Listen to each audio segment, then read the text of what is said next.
This channel does not promote any violence, harmful, or illegal activities. All content provided by this channel is meant for an educational and information purpose only.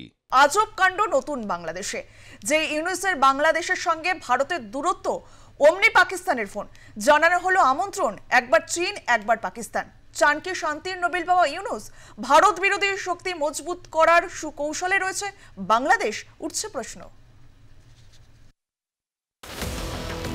ঈদের নাম করে phone এলো অন্তর্বর্তী সরকারের প্রধান মোহাম্মদ ইউনুসের কাছে। ওপারের গলা শোনা গেল পাকিস্তানের প্রধানমন্ত্রী শাহবাজ শরীফের। ঈদের শুভেচ্ছা জানালেন, সঙ্গে আবার ইসলামাবাদে যাওয়ার আমন্ত্রণও জানালেন শাহবাজ। পাশাপাশি পাকিস্তানে যাওয়ার আমন্ত্রণ জানানো হয়েছে বাংলাদেশের জনপ্রিয় সঙ্গীত শিল্পী রুনা লায়লাকেও। ৭১-এর মুক্তিযুদ্ধের পর জন্ম হয়েছিল সম্পূর্ণ নতুন এক বাংলাদেশের। পশ্চিম পাকিস্তানের খান সেনাদের থেকে মুক্তি চেয়েছিল তৎকালীন পূর্ব পাকিস্তান, কিন্তু সেই গণহত্যা, কালো অধ্যায় ভুলে পাকিস্তানকেই এখন আলিঙ্গন করছে ঢাকা। বাংলাদেশের কুর্সি থেকে শেখ হাসিনাকে উৎখাত করতেই ইউনুসের সঙ্গে পাকিস্তানের দহরম মহরম শুরু। এক্স হ্যান্ডেলে এই কথোপকথনের কথা উল্লেখ করে শাহবাজ লিখলেন, আজ ডক্টর মোহাম্মদ ইউনুসের সঙ্গে ফোনে একটা দারুণ কথোপকথন হয়েছে। আমরা ঈদ উল ফিতরের শুভেচ্ছা বিনিময় করেছি।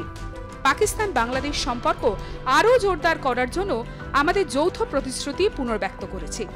পাশাপাশি পাকিস্তানে আসার জন্য ইউনুসকে আমন্ত্রণও জানিয়েছি। কিছুদিন আগেই চীন থেকে লগ্নির আশ্বাস নিয়ে গদগদ হয়ে ফিরলেন ইউনুস। এবার এলো পাকিস্তানের ফোন। একসময় যে পশ্চিম পাকিস্তানের থেকে মুক্তি চেয়েছিল পূর্ব পাকিস্তান, তবে কি সেই পাকিস্তানের পায়ে গিয়ে পড়ল ইউনুস? অন্তর্বর্তী সরকার বলছে সে নাকি চায় দেশটা সুষ্ঠুভাবে চালাতে। নির্বাচন ছাড়া চলবেটা কিভাবে? নির্বাচনের প্রসঙ্গ উঠলে ঢোক গিলছেন ইউনুস। খালি তারিখ পে তারিখের মতো মাসের পর মাসের নাম বলছেন। আপাতত গিয়ে ঠেকেছেন সেই জুনেই। দেখা যাক আদৌ জুনে নির্বাচন হয় কিনা। এরই মধ্যে আবার সেনা শাসনের কথাও শোনা যাচ্ছে বাংলাদেশে। ২২ এপ্রিল বাংলাদেশ সফরে আসছেন পাকিস্তানের বিদেশমন্ত্রী তথা উপপ্রধানমন্ত্রী ইশাক দার। ভারত বন্ধু হিসেবেই পরিচিত ছিল বাংলাদেশ, আর সেই বাংলাদেশ এখন ভারতের শত্রু পাকিস্তানের আমন্ত্রণ গ্রহণ করছে। ৭১-এর গণহত্যা ভুলে ইউনুসের নতুন বাংলাদেশ এখন কাছে টানছে পাকিস্তানকে। তবে কি এবার শত্রু শত্রুর সমীকরণ মিত্রে পরিণত হচ্ছে? সূত্রের খবর, ২১শে জানুয়ারি সূত্র মারফত জানা যায়, পাকিস্তানের ৪ সদস্যের একটি উচ্চ পর্যায়ের সেনার প্রতিনিধি দল ঢাকায় পৌঁছেছে। সেই দলেই ছিলেন আইএসআই প্রধান লেফটেন্যান্ট জেনারেল আসিম ও আরেক অফিসার। বাংলাদেশের সেনার অফিসারদের সঙ্গেও নাকি বৈঠক করেছেন তারা। তবে এই গোপন সাক্ষাতের বিষয়ে মুখে কুলু পেটেছেন দুই দেশই। এই মুহূর্তে বাংলাদেশের নানান প্রান্তে মার খাচ্ছে হিন্দুরা, আর সেখানেই পাক নাগরিকদের জন্য দরজা খুলে দিয়েছে ইউনুস সরকার। বিশ্বের যে কোনো জায়গায় থাকা পাকিস্তানের নাগরিক এবং বংশোদ্ভূতরা যাতে সহজে ঢাকার ভিসা পান, তার জন্য নির্দেশ দেওয়া হয়েছে। এছাড়াও কয়েকদিন আগেই চট্টগ্রাম বন্দরে ভিড়েছে পাক জাহাজ।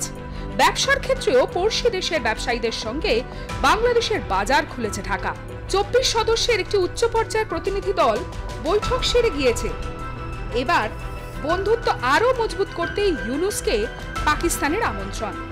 বাংলাদেশ থেকে পাকিস্তান সরাসরি বিমান পরিষেবা চালুর চেষ্টায় দুই দেশ।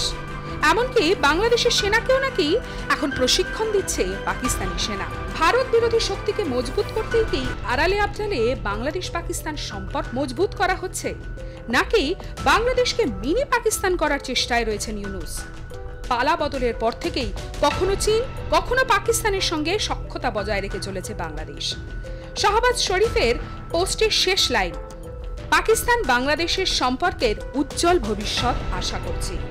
আন্তর্জাতিক মহলের প্রশ্ন, এই উজ্জ্বল সম্পর্কের ছটায় বাংলাদেশে আলো জ্বলবে? পেটের খিদে মিটবে?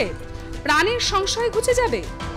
যে পাকিস্তানের নিজেরই অন্ন জোটে না, সে সাহায্য করছে বাংলাদেশকে, আশ্বাস দিচ্ছে খাদ্য সামগ্রী পাঠাবে। হায় রে ইউনুস, হায় রে বাংলাদেশ। ব্যুরো রিপোর্ট, আর প্লাস নিউজ।